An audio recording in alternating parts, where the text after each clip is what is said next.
Le divorce semble définitivement consommé entre Donald Trump et son ancien conseiller Elon Musk. Le patron de Tesla et SpaceX a publié jeudi un message incendiaire sur X, dans lequel il affirme que le nom du président américain figure dans les dossiers concernant Jeffrey Epstein. Selon Elon Musk, c'est pour cette raison que les documents n'ont jamais été rendus publics.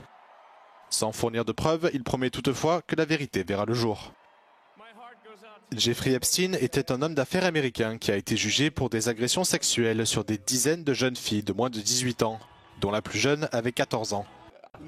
Il était également accusé d'avoir créé un réseau de prostitution avec l'aide de son assistante Ghislaine Maxwell et d'avoir envoyé par avion des dizaines de filles mineures à Little St. James dans les îles Vierges américaines. Jeffrey Epstein a été retrouvé pendu dans sa cellule de la prison de Manhattan le 10 août 2019 avant son procès. Les circonstances de sa mort et l'affaire dans son ensemble font depuis l'objet de vives spéculations aux États-Unis.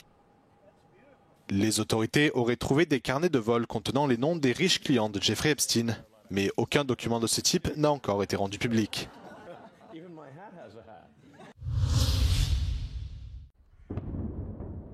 Une vaste attaque de missiles et de drones russes a fait au moins 4 morts et 20 blessés à Kiev dans la nuit de jeudi à vendredi.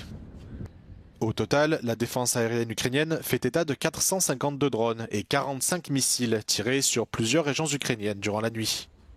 Ces frappes ont également fait 1 mort dans la région de Zaporijia et plus de 50 blessés dans les oblasts de Soumy, Kharkiv, Donetsk, Volyn et Ternopil.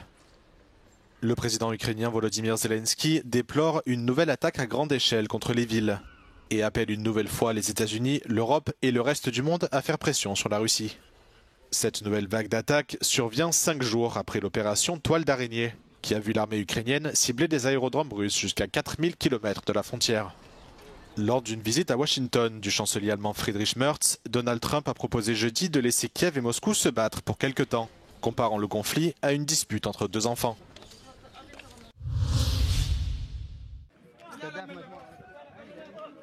Trois journalistes palestiniens tués lors d'une attaque dans la cour de l'hôpital Al-Ali à Gaza. L'attaque a fait 2 autres morts ainsi que plusieurs blessés, selon le ministère de la Santé de Gaza. L'armée israélienne affirme avoir visé un centre de commandement terroriste et impute tous les décès civils au Hamas. Cette nouvelle offensive porte à plus de 180 le nombre de journalistes tués, selon le Comité pour la protection des journalistes. Israël conteste ces chiffres et affirme que la plupart des personnes tuées étaient des militants se faisant passer pour des reporters. Le syndicat des journalistes palestiniens condamne l'attaque qu'il décrit comme un ciblage systématique et délibéré des journalistes par Israël. Les autorités israéliennes sont critiquées pour leur gestion de la guerre et pour avoir empêché les médias internationaux indépendants d'entrer dans la bande de Gaza. De son côté, le gouvernement Netanyahou affirme que cette décision est motivée par des raisons de sécurité. Plus de 130 médias et organisations de défense de la liberté de la presse ont signé le 5 juin une lettre ouverte appelant Israël à permettre l'accès de la presse internationale à Gaza. Dans cette tribune, il lance également un appel aux dirigeants mondiaux, gouvernements et institutions internationales pour agir afin de garantir les droits de la presse dans l'enclave.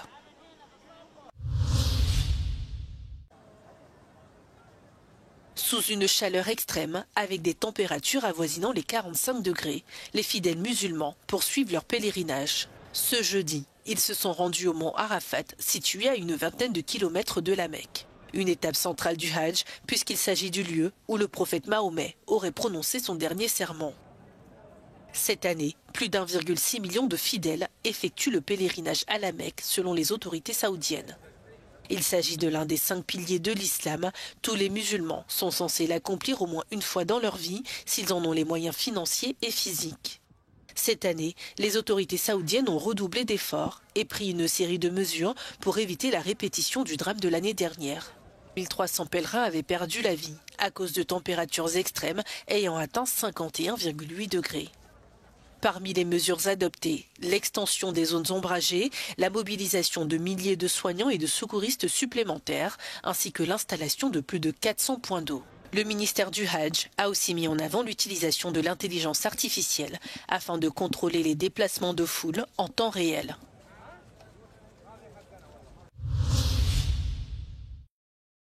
Dans un avis consultatif, l'avocate générale de la Cour de justice de l'Union européenne condamne la loi hongroise restreignant la représentation des personnes LGBTQ+.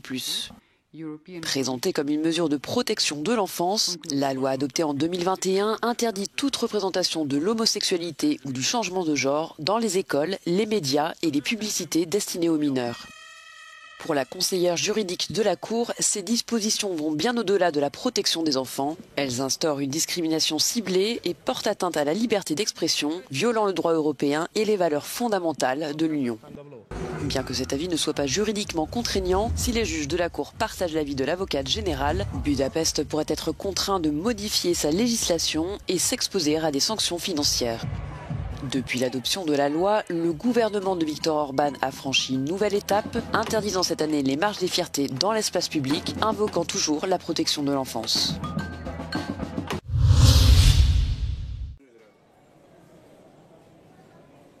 De la cocaïne plus accessible, des analgésiques contrefaits, l'Agence de l'Union européenne sur les drogues tire la sonnette d'alarme. Dans son rapport annuel publié jeudi, l'établissement évoque aussi un marché en constante mutation, ce qui accentue les risques sanitaires et sécuritaires. La cocaïne était l'année dernière la drogue stimulante la plus couramment consommée par environ 4,5 millions d'adultes. What we observe is that there is an increase in the availability that we can assess, for instance, with the seizures. At the same time, using a new or recent methodology that is wastewater analysis, we see that there is a clear increase in the human consumption of cocaine. L'agence européenne comptabilise également depuis 2009 l'arrivée de 88 opioïdes synthétiques. Ces substances imitent parfois de véritables médicaments, ce qui amplifie le risque de contrefaçon et donc d'empoisonnement.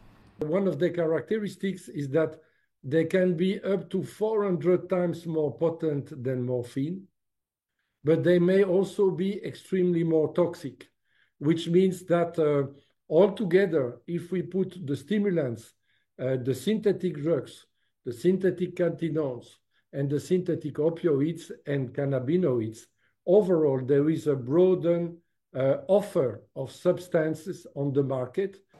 Le cannabis reste la drogue la plus consommée l'année dernière par 24 millions d'adultes, mais l'agence souligne que la teneur moyenne en THC, le composant psychoactif, a doublé en une décennie. Le ministre britannique du Commerce, Jonathan Reynolds, souhaite mettre en place les e-gates, les portes de passeport électroniques européennes, dès que possible. Selon lui, le système pourrait contrôler plus rapidement les passeports des ressortissants britanniques voyageant vers et depuis les États membres de l'Union européenne, depuis la conclusion d'un nouvel accord entre Londres et Bruxelles le mois dernier. Interrogé par Euronews pour savoir si 2025 serait l'année où les gens utiliseraient les e-gates pour leurs vacances d'été, Jonathan Reynolds s'est montré optimiste, même si la mise en place du dispositif reste encore floue. We hope it is as soon as possible, because part of the agreement is the Commission saying there's no legal impediment to the use of e-gates. It is used in some countries. Obviously, it's got huge efficiency advantages from using. Le ministre britannique du Commerce affirme que le nouvel accord avec Bruxelles résistera au futur gouvernement et rejette les arguments des partis conservateurs qui sont contre. Selon lui, il est temps d'aller de l'avant.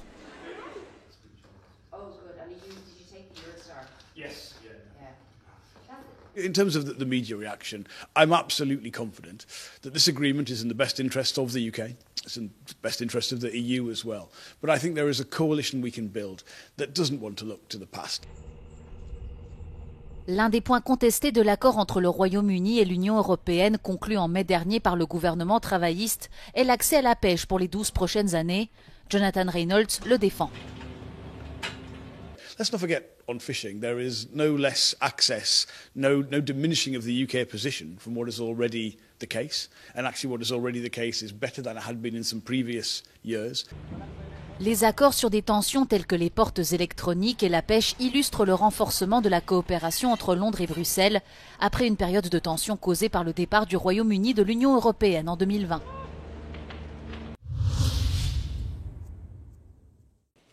L'Organisation météorologique mondiale tire la sonnette d'alarme. La fonte des glaciers doit devenir une préoccupation à l'échelle mondiale. Et aucun pays n'est à l'abri, quel que soit son niveau de développement. Alors que le changement climatique s'accélère, l'institution appelle à investir davantage dans la surveillance et dans la prévision. This is the new reality. We need to raise awareness of the importance of hydromet services for every single country in every single region. And that's why we advocate for more investments in monitoring. With better monitoring, we can expect to have better forecasts. And with those, we can expect to have better early warning systems in the end, to protect societies, to protect people and to protect livelihoods. La semaine dernière, le village suisse de Blatten a été enseveli sous une avalanche massive de roches et de glace provenant du glacier Birch. Quelques jours avant la catastrophe, des experts avaient mis en garde contre un possible effondrement du glacier qui contenait 1,5 million de mètres cubes de glace. Les autorités locales ont rapidement réagi en évacuant quelques 300 habitants. Une personne est toujours portée disparue, mais les systèmes d'alerte ont permis de réduire le nombre de victimes. Le haka maori n'a pas sa place au Parlement néo-zélandais. C'est ce qu'ont décidé les législateurs qui ont voté ce jeudi des suspensions records pour 3 députés qui ont exécuté cette danse chantée rituelle. Anna Rafiti Mapiklark a été suspendue pendant 7 jours et les dirigeants de son parti, Debbie Narua-Peker et Rawiwi Waititi, ont été suspendus pendant 3 semaines. Jusqu'à présent, l'interdiction la plus longue pour un législateur du Parlement avait été de 3 jours. Ils avaient exécuté le haka pour s'opposer à un projet de loi largement impopulaire, aujourd'hui rejeté, qui, selon eux, reviendrait sur le droit des autochtones.